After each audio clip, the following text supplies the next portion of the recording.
The title of today's story is The Horny Bard That Almost Made Me Quit DMing by user PsychoPlop. Before this story, the last game I ran as a DM ended in disaster. Friend group player drama, so I was eager to get another one started up ASAP. I joined a D&D Discord server and began looking for players. I narrowed it down to 4 people that all seemed like they would be pretty decent players. We have me, DM. First group without any friends, inexperienced and didn't see a lot of red flags. Minotaur Barbarian, the only decent one in the party. Kenku Rogue, Murder Hobo. Changeling Bard, Horny Bard, Amnesiac Backstory, Chaotic Neutral. And the Aasimar Cleric, Lawful Stupid and a Pacifist. The first session started off pretty well. I figured instead of a classic you all meet in a tavern, I'd go for a you all are in a cage without your loot and about to become a noble's slave. It was actually a pretty fun start to the campaign.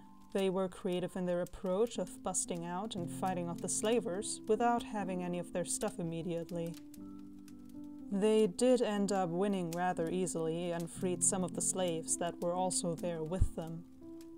After that, the Minotaur Barbarian went outside of the building and saw the noble that was to be purchasing them. Through threats and intimidation, they managed to make a deal along the lines of, "We won't fight you and your guards for this as long as you give us a ride back to town."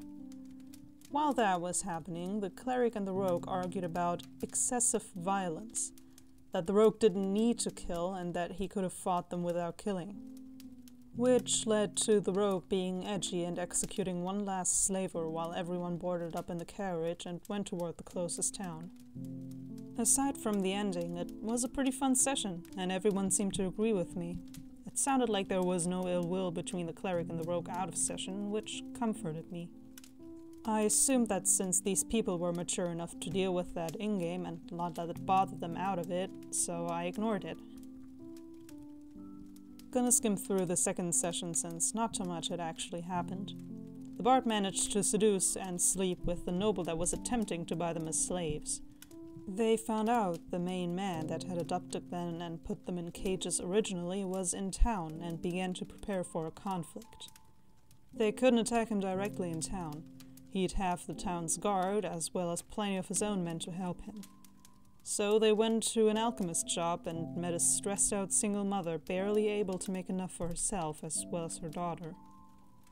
The rogue immediately stole from the store while the bard attempted to seduce her and failed, seeming to actually piss her off IRL. After some waiting, the big bad slaver would leave the town with a small amount of men.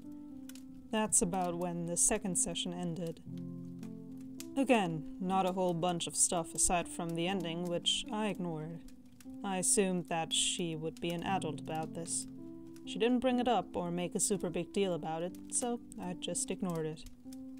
I'll keep the third session brief. They found the big bad slaver, the rogue killed him, and the cleric began bickering with him about it. We ended the session early after the fight and actually talked with one another. They actually seemed to be getting along and agreeing with each other, saying that it would be in character and none of it out of character, making me assume that they wouldn't let it ruin the game. The doubts that were beginning to grow went away when I heard that, and I began to plan for the next session with glee, truly believing that I had found a great party to DM for. Nothing important happened in the fourth session, so we'll be skipping it and going straight to the fifth session. They were on a mission to find a rogue knight that had attempted to abduct the Lord's daughter, believing that she rightfully belonged to him. The bard thought of a pretty decent plan. She would use her changeling ability to take the form of the Lord's daughter and draw the knight out. The plan was working quite well. The knight was all alone with her, and none of his men were in the immediate area. They could jump him whenever they wanted. But she wanted to actually sleep with the knight first and foremost, before they captured him. This led to arguing between her and the rogue, who, smartly, stated that they should attack him while he's all by himself before any of his men arrived to see where their boss was. This led to more arguing before the rest of the group decided to actually just jump the knight, pissing the bard off, who reluctantly helped them subdue the knight and get him back to town. The session ended shortly after giving the knight away to the authorities. The mood obviously soured, and we all just sort of left without saying a word to each other. A day in between sessions, the bard probably sensed that everyone was super upset with her and thought it would be fun to make a sort of tier list for the PCs and some NPCs that they've fought so far. Bad idea, never do it. We all thought it was a great idea and accurately set something up together. She was very upset that she wasn't at the very top, the bard, when compared to the min-max rogue, the minotaur barbarian, and a cleric. She was clearly upset about this, but seemingly shrugged it off, saying that she was overreacting and that she should go to bed. I didn't think much of it and just sort of shrugged it off as well. About a day or two after that, I decided I would host a second game with all new players alongside the OG party. I ran a quick little session shortly after meeting them, and it was an absolute blast. The new players were very excited. They even made a cute little animation about a funny moment in the session. After the session, they all began to talk about how much they just loved it in the Discord and how excited they were about the next session, which caught the attention of my other party, who began to talk with them about their characters, what they've done so far in their respective campaigns, etc., etc. Then the bard suggested I merge the parties together and just have one campaign with all 8 of them, which I was totally against, which seemed to upset the bard, but not enough to cause a big scene. Afterwards, the cleric changed the topic to a game he was setting up, and talked to some of the other players from this new party about it, which they also seemed excited about. I didn't see it as a big deal, so I just shrugged it off and went to bed. The last session, nothing really important happened. They were invited to a party by the Lord for catching the rogue knight. The rogue tried to seduce the Lord's lady and failed, resulting in him trying to rob a bank by himself and getting killed, which he was a good sport about.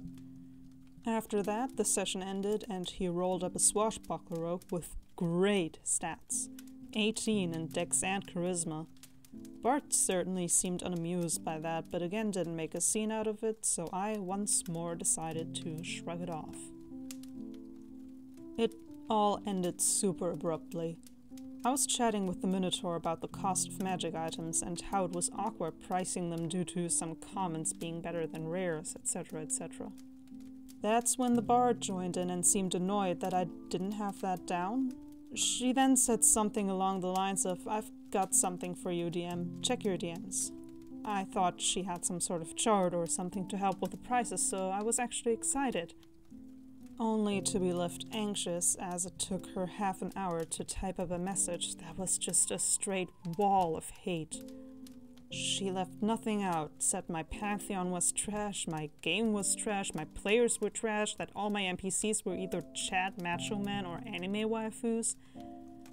She said that she didn't like the players that lorded over their strength against a bard, while regarding the little tier list thing that we had all forgotten about. Just so much stuff about how awful I was, and that I'm telling you this so that maybe one day you'd be a good DM, which actually sort of messed me up. I replied, "I'm sorry you felt that way. I never would have guessed that you had so many issues with the game."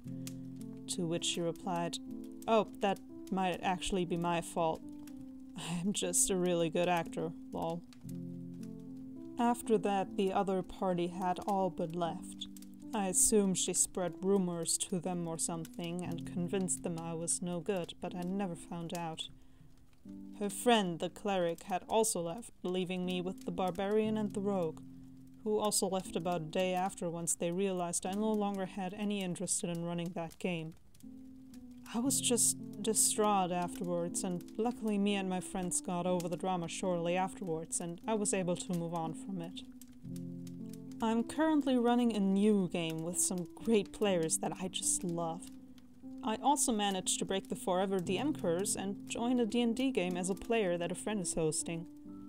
I certainly learned a lot from that experience, and I'm a much better DM because of it. I'm certainly more aware of red flags and what to do regarding them.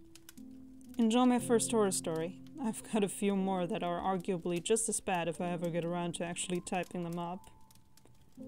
I also never got where the Chad Macho Man or anime wife is complained she had came from.